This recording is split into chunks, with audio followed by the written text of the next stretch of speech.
чакырып аттык 20-ноябрга чейин келгиле, заявка бергиле, сүйлөй турган адамыңарды айткыла деп. СДПК партиясы 20-сына чейин макул деп келген, катышабыз деп келген. Взносты да төлөйбүз деп келген. Анан эле докладчы Каптагайып экен, биз барбайбыз деп чыкты. Эле Каптагайыптан корккон эмне деген бул СДПК партиясы. Бир Каптагайып үчүн чоң ушу элдик курултайга келе албаса ал эмне деген бийлик. Кече Давир Момбеков дегенде чыгып атат. Биз ошо докладчылар белгилүү болгон үчүн биз келбей калдык. Ошол эле жерде бир буту Атамбаевда.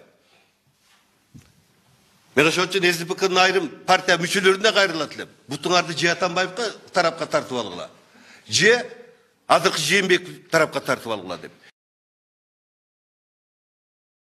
Мен докладымда айттым, 5 күн болду дедим.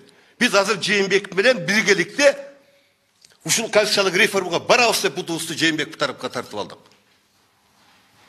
Биротоло чечтик ошону. Курултай ошол чечимди кабыл алып берди. Биздин арабызда дагы ошондой талтайгандар болсо, эртең аткаруу комитеттин биринчи жыйынында биз ошол талтайгандарды биз да бир бутун кезебиз. Бир жакка өтүп алсын.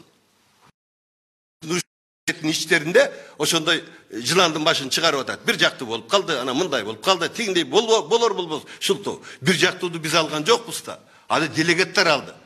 Делегаттардын чечими менен баарыбыз эсептешибиз керек.